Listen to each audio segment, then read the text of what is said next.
Eivor, have you seen Wallace? Eivor? A moment. Rowan! Eivor, thank Tyr. I heard shouting. Is something wrong? Holger robbed me, and I demand he be punished. Rot disappointed word. Does the deer rub the stream when she takes a drink?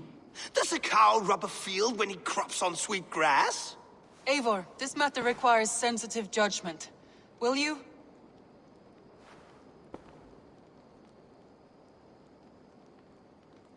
Of course. From the beginning, please.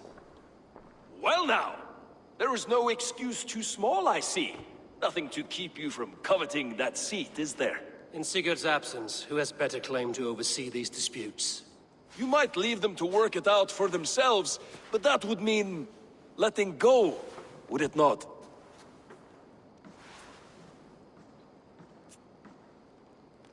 Please start again. Tell me all that has happened. I will start. I have been falsely accused by this Saxon Philistine. A filly what? Are you mocking me?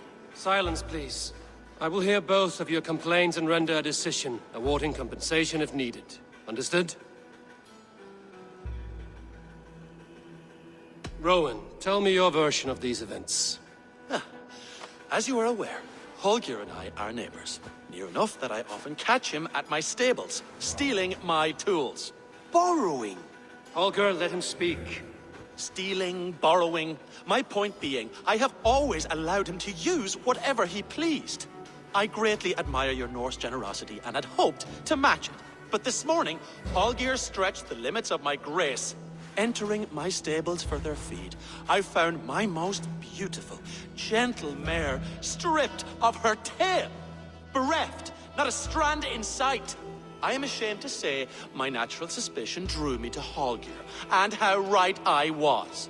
For when I peered across the lane, there he was, gripping a horsetail brush slathered with indigo, dragging it across a sheet of Painting, Rowan. I was painting. You make it sound so crude. You see? Such willful arrogance. It will take ages for Ilgafur's tail to reach its former length. I demand compensation. I understand. Thank you, Rowan.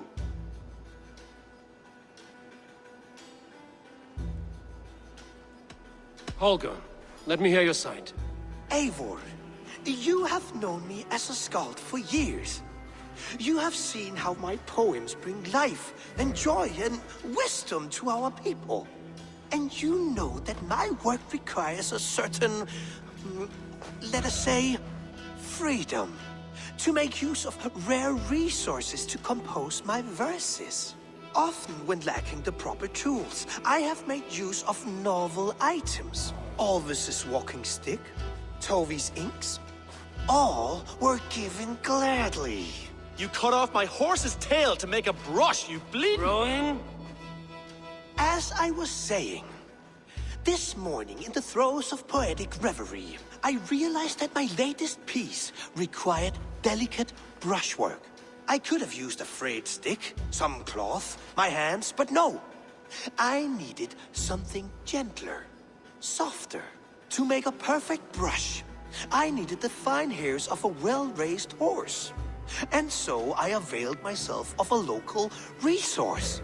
You clipped Alfgafur's tail to the rump without asking. It was early. I did not wish to wake you. Thank you, Holger. I believe I understand your position. I believe I have heard enough. If you will... My horse looks like a fool, Eivor. No handsomer than a donkey now. You must do something. Do not conflate hair with beauty, Rowan. She remains radiant. Elgifur's hair will grow back in no time. Quiet, both of you. Now listen.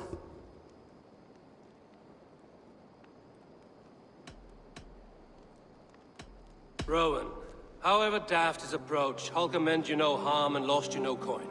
The horse's hair will grow back. But... And you, Holger, your habit of borrowing without asking ends today. Apologize to Rowan and greet as friends. This had best be a very good apology. It will be, to you, O man of horses. I do offer my utmost apologies. And to Elgifer, most elegant of mayors, I dedicate my finished work. You are respectively a king of men and a queen of horses, and I exalt you. I am sorry. Rowan, does this satisfy you? As much as it can. I accept the apology. Good. Then by Tyr's blessing, let this matter rest. We're done here. Return to your homes in peace.